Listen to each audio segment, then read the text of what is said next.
They say betrayal comes from those closest to you. They never tell you it could come from your own blood and the woman who vowed to love you forever. My name's James, and the shadows in my home grew so large they eventually swallowed everything I thought I knew about love and family. If this story resonates with you, share it to help us grow the Whispered Truths channel. Sometimes, sharing pain is the first step toward healing. 10 years ago, I thought I'd found my second chance at happiness.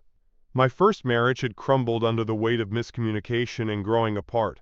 The typical story you hear. The divorce was painful but civil. My son Caleb was 14 then, caught in the crossfire of two parents trying to reinvent their lives. I promised myself I'd always be there for him, even as we created separate homes. Megan came into my life like sunshine after a storm. We met at a business conference. Her wit and intelligence caught my attention immediately. She was younger than me, but her eyes held a wisdom that matched my own. Our courtship was a whirlwind of late-night conversations and weekend getaways. When I proposed after 8 months, my colleagues said I was rushing. But when you know, you know. At least, I thought I knew. "You've given me a home," she whispered on our wedding night, her fingers tracing the lines on my palm. "I'll never let anything hurt us." I believed her. I believed in us. I poured everything into building our life together. The hours at the financial consulting firm grew longer as I climbed the corporate ladder. The trips became more frequent, but it was all for us. For the beautiful Connecticut home with the sprawling garden Megan had always dreamed of, for the security I never had growing up, for the future we were crafting together. Megan supported my ambition, or so I thought. "Go chase those dreams," she'd say, kissing me goodbye before another business trip. "I'll be here when you get back." She had her painting, her book club, her local charity work. We were a power couple, me building our financial fortress, her nurturing our social roots in the community. When Caleb graduated college last year with an art degree and no job prospects, inviting him to live with us seemed natural. My son, tall, thoughtful, with his mother's artistic talent and my stubborn determination. He'd struggled after the divorce, but we'd rebuilt our relationship over the years. I wanted to give him the safety net I never had, a chance to find his footing without the crushing anxiety of immediate financial independence. "You're always trying to fix things with money," my ex-wife remarked when I told her about the arrangement. I dismissed her comment as bitterness. What was wrong with wanting to provide? What was wrong with using my success to cushion my son's entry into adulthood? Megan welcomed the idea with enthusiasm that surprised even me. "Family should stick together," she said. "Plus, I could use some creative energy around here when you're traveling." I remember feeling a surge of love for her in that moment, grateful for her acceptance of my son, for her generous heart. If only I'd recognized that enthusiasm for what it truly was. The first few months with the three of us under one roof were harmonious. Caleb set up a small studio in the guest house.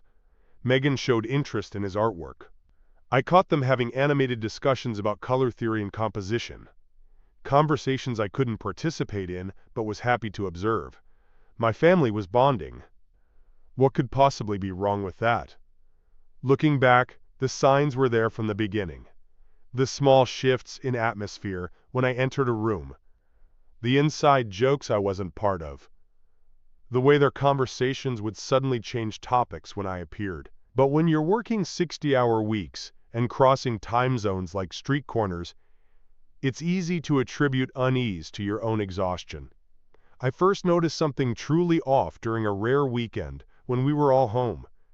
Megan had recently taken up gardening, something she'd shown no interest in before.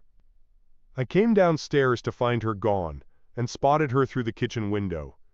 She was in the garden with Caleb, who had brought his sketchbook outside. Nothing unusual about that, except for the way she leaned into him as she pointed at something in the flower bed, the lingering of her hand on his arm, the intimate tilt of their heads together. A cold feeling settled in my stomach, but I pushed it away. She was being a supportive stepmother. Caleb was responding to the artistic encouragement I could never provide. I was seeing problems where there were none. But then came the business trip to Chicago, when Megan didn't answer my nightly call, unprecedented in our marriage. The next morning she claimed they'd gone to an art exhibit that ran late, her and Caleb. "Lost track of time," she said, her voice light. "You know how artists can get absorbed in their passions?" The emphasis on the word passions hung in the air between us. My oldest friend Daniel noticed it before I allowed myself to. He came for dinner one evening when Megan had prepared an elaborate meal, something she rarely did when it was just me. She'd worn a dress I hadn't seen before, laughed more vibrantly than usual. Caleb had showered her with compliments on each course. "Something feels off," Daniel murmured, as we stood in my office after dinner, nursing scotch. "The way they look at each other." "They've bonded," I defended. "It's good they get along." Daniel gave me a long look. "James, I've known you for 20 years. Trust your gut, not what you want to believe." His words stayed with me, and I began to pay attention. The text that made her smile secretively, the way she dressed more carefully on days I worked late. The missing hours neither could properly account for. Once, I found Caleb's sketchbook left open in the living room. Page after page of Megan, captured in intimate detail. The curve of her neck, the profile of her face in various expressions, studies of her hands, her eyes. Not the casual sketches of a stepson, but the obsessive documentation of a lover memorizing every detail. Still, I needed proof, needed something concrete, before I could confront the unthinkable. Have you ever felt that sensation? When you know something's terribly wrong, but you're desperately searching for evidence to prove yourself mistaken? If you've experienced that peculiar dread, share your story in the comments. Sometimes knowing we're not alone in our darkest moments is the only comfort we can find. The proof came on a Tuesday in April. A canceled meeting meant I returned home a day early from a Boston trip. I didn't call ahead, some subconscious part of me wanting to catch the true rhythm of my home when I wasn't expected. The house was quiet when I entered, but I heard low voices from the garden. I moved silently through the kitchen, toward the window that overlooked the back. What I saw there shattered my world into 1,000 jagged pieces. My wife and my son wrapped in an embrace that left no room for innocent interpretation. Her hands in his hair, his lips on her neck. But worse than the physical betrayal was the tenderness in their expressions when they pulled apart to look at each other. This wasn't just sex. This was intimacy. Connection. The very thing Megan had stopped sharing with me months ago. I stood frozen at my kitchen window, watching my son touch my wife's face with the familiarity of a lover. In that moment, I had a choice. Confront them immediately or pretend I'd seen nothing. What I decided next would change all our lives forever. I chose neither. I retreated to my car and drove. For hours, I drove through Connecticut's winding roads, past the manicured lawns and perfect homes that hid God knows what other secrets behind their doors. My mind replayed every moment that should have been a warning. Every late night, every touch I'd dismissed, every change in Megan's affection toward me. How long had it been happening? Weeks? Months? Had they laughed at me behind my back? Had my long absences been celebrated rather than endured? When I finally returned home after midnight, they'd gone to their separate rooms, maintaining the charade. I sat in the dark kitchen until morning, a ghost in my own home. When they came down for breakfast, I watched them carefully. The subtle glances, the careful distance they now maintained in my presence. I asked pointed questions about their previous day, noting how they exchanged panicked looks when their stories didn't quite align. "Is there something you two want to tell me?" I finally asked, my voice surprisingly steady despite the earthquake inside me. Megan's denial was immediate and tearful. "What are you talking about, James?" Her hands trembled as she reached for mine across the table. "You're scaring me." Caleb's face had gone pale, but he too denied everything. "Dad, did something happen at work? You seem really stressed." Their performance was almost convincing. Almost. The week that followed was surreal. Megan launched a campaign of renewed affection, cooking my favorite meals, initiating sex for the first time in months, leaving little notes in my briefcase. Desperate attempts to make me doubt what I'd seen with my own eyes. Caleb kept his distance, staying in the guest house, appearing apologetic without acknowledging any wrongdoing. I almost believed them, almost convinced myself I'd imagined the whole thing, that stress and insecurity had created a hallucination of betrayal. The human mind is remarkable in its capacity for self-deception when facing unbearable pain. For a few precious days I clung to their lie because the alternative was too devastating to accept. Then came the knock on my office door at work. Taylor Reed, one of Caleb's friends from college who had visited our home several times. He stood awkwardly in my doorway, unable to meet my eyes. "Mr. Preston, I don't know how to say this. I've been struggling with whether I should come to you." He took a deep breath. "I've seen things. Between Caleb and your wife. Messages on his phone when he left it unlocked. Them together at an art gallery downtown when you were in Toronto last month. The way they were with each other. It wasn't right, sir. I couldn't keep carrying this. It felt wrong." He described details only someone who had witnessed their intimacy firsthand could know. Specific dates, conversations overheard. His discomfort had grown until he could no longer be complicit in his silence. I thanked him with a calmness that belied my internal collapse. When he left, I called Daniel, who came immediately. Together we formulated a plan. That night, I checked Megan's phone while she showered, finding deleted texts recovered through her cloud account. I went through credit card statements, discovering hotel charges on days I'd been traveling. I installed a recording app on my laptop and left it running in the living room while I pretended to work late. The evidence was overwhelming. The text messages, the witnesses, the timeline of lies. As I laid everything out on our dining room table, waiting for them to return home, I wondered which would hurt more. Finally, hearing them admit the truth, or listening to them try one last desperate lie. What would hurt more? I still don't know, because what I got was something far worse than either. When confronted with the undeniable proof, neither showed true remorse. Instead, they turned it back on me. Megan's tears transformed to cold anger as she listed all my failings as a husband. My absences, my emotional unavailability, my preoccupation with providing rather than connecting. "You were never really here, James," she said, her voice sharp with accusation. "You gave us a beautiful house but never a home." Caleb, my son, my blood, nodded in agreement. "You abandoned us both emotionally, Dad. You left spaces that needed to be filled." I stared at them in shock. Somehow, in their narrative, I had driven them together. Their betrayal was my failure. The gaslighting was so thorough, so convincing in its delivery, that for a moment, just a moment, I questioned whether they might be right. Had I created this situation? Was their betrayal actually my responsibility? "Get out," I finally said to Caleb, my voice barely a whisper. "You have 1 week to find somewhere else to live." To Megan, I said nothing. There was nothing left to say. The week that followed was unbearable. Caleb packed slowly, deliberately, making his presence felt in every corner of the home. Megan grew distant, already emotionally departed, though physically present.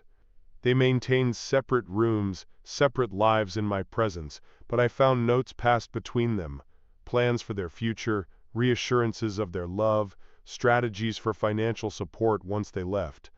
The betrayal continued under my roof, mutating into something even more brazen. I couldn't sleep, couldn't eat. Panic attacks seized me at random moments, in meetings, while driving, in the shower.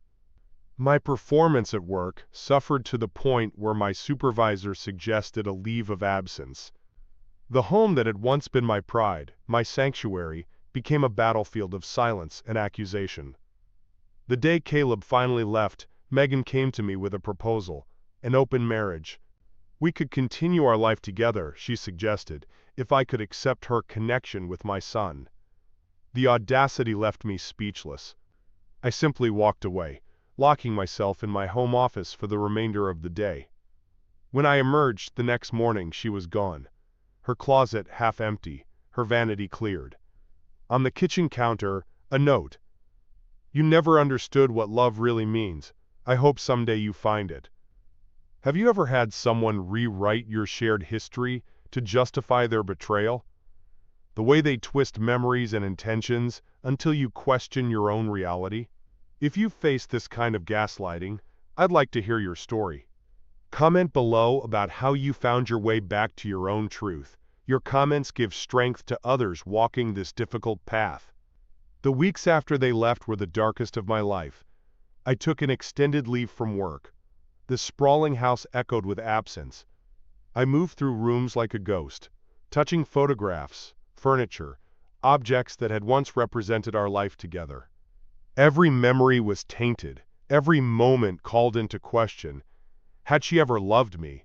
Had I completely misread our entire relationship?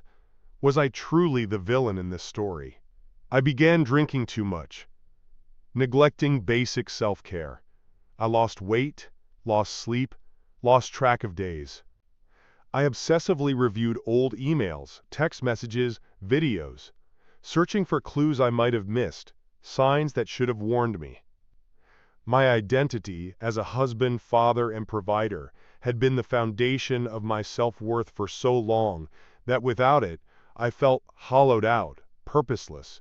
Daniel tried to intervene, showing up with groceries, forcing me to eat, to shower, to engage with the world. I resented his help, even as I desperately needed it.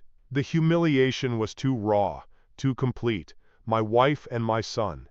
The two people I had worked my entire life to provide for, to protect, to love. They had not only betrayed me but had made me complicit in my own betrayal through my dedication to them. At my lowest point, 3 months after they left, I found myself sitting in my car outside the apartment they now shared in a neighboring town. I'd tracked the address through mail forwarding. I sat there for hours, unsure what I even wanted. Confrontation? Reconciliation? Some explanation that would suddenly make sense of the senseless? Eventually, I drove away without approaching their door. There were no words that could rebuild what had been destroyed. No explanation that could justify what they'd done. The turning point came unexpectedly. My ex-wife, Caleb's mother, called me after hearing rumors about the situation. I had avoided telling her, ashamed somehow, as though my failure as a husband had extended to failure as a father. But her reaction surprised me. No judgment. No. I told you so. Just quiet understanding and shared pain. He betrayed me too, James, she said simply. Different circumstances, same pain. We met for coffee, this woman I had once loved, once lost, once considered an adversary. In her presence, I finally broke down completely. The sobs that tore from me in that quiet cafe were the sound of something breaking fully so it could begin to heal. She sat with me through it, a hand on mine, allowing me the dignity of my grief. They'll try to convince everyone that you deserved this, she warned me. Don't let them rewrite who you are. Her words became my lifeline.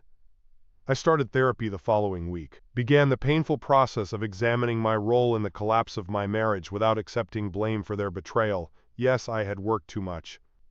Yes, I had sometimes substituted financial provision for emotional presence. But nothing justified what they had done. The clarity of that truth became my foundation. Slowly, I began rebuilding. I returned to work part-time. Started exercising again. Reconnected with friends I had neglected during my marriage and subsequent collapse. To my surprise, most stood firmly in my corner, horrified by what Megan and Caleb had done. Their loyalty helped restore my faith in human connection. 6 months after they left, I began renovating the house, painting over the colors Megan had chosen, rearranging furniture, creating a space that reflected only my own tastes and needs. Each change was an act of reclamation. This was my home now, mine alone. The guest house where Caleb had stayed became my gym. The garden, where I had witnessed their betrayal, was dug up and replanted with varieties I preferred. Physical changes that reflected my internal transformation. The divorce proceedings were surprisingly civil. By then, I wanted nothing more than to sever all ties. I gave Megan a generous settlement despite having evidence of her infidelity, not out of kindness but out of a desire to be free of all obligation to her. My lawyer called me foolish, perhaps I was, but financial victory felt hollow compared to the emotional freedom I needed. As for Caleb, that wound has been slower to heal. My son's betrayal cut deeper than my wife's in many ways. I have not spoken to him directly since he left my home. Our communication has been through lawyers and, occasionally, his mother. I don't know if we will ever rebuild any kind of relationship. Some betrayals may be beyond repair. Some bridges, once burned, leave only ashes. A year has passed now since that day in April, when I saw them together in the garden. The man I was then hardly recognizes the man I've become. There's a strength in me now that came only through complete devastation and rebuilding. I have learned that happiness derived from others' validation is fragile, while contentment built on self-knowledge is unshakable. I date occasionally now. Cautiously. With clearer boundaries and more honest communication than I ever managed before. I'm careful not to use my past as a weapon or a shield, though the temptation is sometimes strong to wall myself off completely. Trust comes harder now. But when it comes, it's more genuine, more earned. Sometimes, on quiet evenings, I still wonder what I could have done differently. If I had traveled less, worked fewer hours, been more emotionally available, would our story have had a different ending? Perhaps. But I've also come to understand that people who are capable of such profound betrayal carry that capacity within them regardless of circumstance. The flaw was not in my imperfect love, but in their capacity to justify the unforgivable. If there's anything I've learned from this darkest chapter of my life, it's that we are not defined by what happens to us, but by how we choose to rebuild after devastation. Betrayal leaves scars, yes. But scars are evidence of healing, not just of wounding. They remind us of our capacity to survive what once seemed unsurvivable. I share this story not for sympathy, but because I know somewhere, someone is standing at their own kitchen window, witnessing their world collapse. Someone is doubting their own perception because the truth is too painful to accept. Someone is blaming themselves for another's betrayal. To you I say, you will survive this. The path forward is brutal, but it leads to a stronger, truer version of yourself. Hold on to that truth when nothing else makes sense. This is Whispered Truths, where we share the stories that remind us of our common humanity, in both our capacity for profound pain and our remarkable resilience. If my journey through betrayal to rebuilding has touched you, please consider subscribing and sharing this channel. Sometimes the greatest gift we can give each other is the knowledge that even in our darkest moments, we are not alone.